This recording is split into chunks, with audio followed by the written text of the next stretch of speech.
When you think of the holidays, what do you automatically think of? What comes prancing on to the front of your thoughts? What do you remember most of all? I do kindly pray it's something lovely. Maybe it's the presents, the colorful boxes and bowls, or the smell of your favorite foods that could fill your heart and tummy with content. Or maybe it's those obnoxious stories that somehow always come out at the most inopportune time. But it wouldn't be a proper meal without them because it invoked the biggest belly laughs. Or maybe it's as simple as Mariah Carey's All I Want for Christmas blasting on repeat on every station and in every store you enter. Maybe it's the crazy mad rush of the hustle and bustle and the scurry to somehow have more time to complete all of the tasks.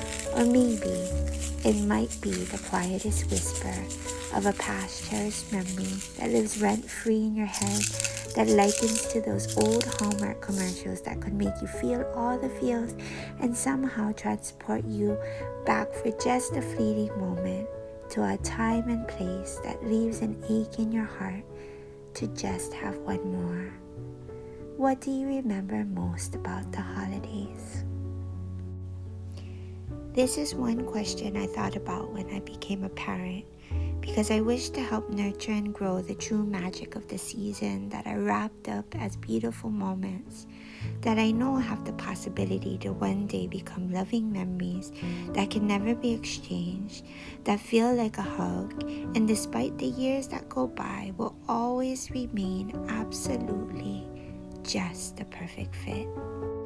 For me, I remember a lot of things. Service and the spirit of giving was a big part. I remember spending time visiting with the sweet little aunties and uncles in the care home, singing them songs or making impromptu visits to my Hanai grandparents. I remember helping with community projects of some sort, making deliveries or serving hot meals. I remember wishing to trade the presents that I might have received under the tree with someone else in need, and already feeling full and knowing that I could do something that might help make a heart smile. And of course, it wouldn't be an island memory without the most comforting aromas and a mixing pot of home-cooked spreads, which made you appreciate the invention of stretchy pants. But of all of the things, what somehow comes marching to the front of my thoughts is what my mom lovingly nicknamed our beloved Charlie Brown Christmas tree. Much like the tree in Charles Schwartz's infamous Christmas classic, our tree was handpicked with love and shed so many needles that you'd think it wouldn't have any left. It didn't only have space for one ornament though, like the one illustrated in the Peanuts show, but it did include the most precious, beautiful, tattered ornaments where no two were alike and each one was one of a kind. The collection was compiled over many, many years from school projects, handcrafting, and family occasions. Each Christmas, my parents would open up the house to a montage of family and friends and Hanai loved ones.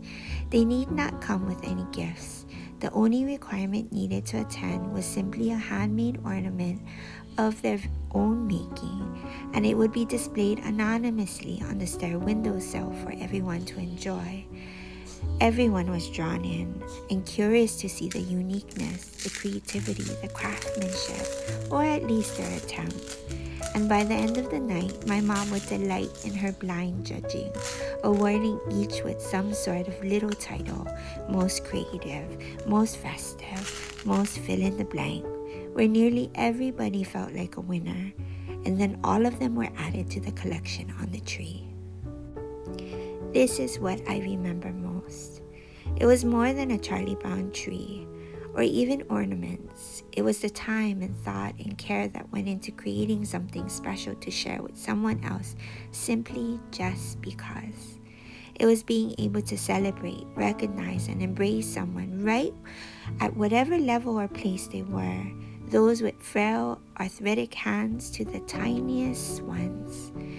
It seemed like such a small ask, a tiny task, but it required a whole lot of thoughtfulness, imagination, heart, genuine cheer, and the follow through to create a visual interpretation of pure and true Christmas cheer. And silently holding within it was a piece of their heart that you could literally string up and behold.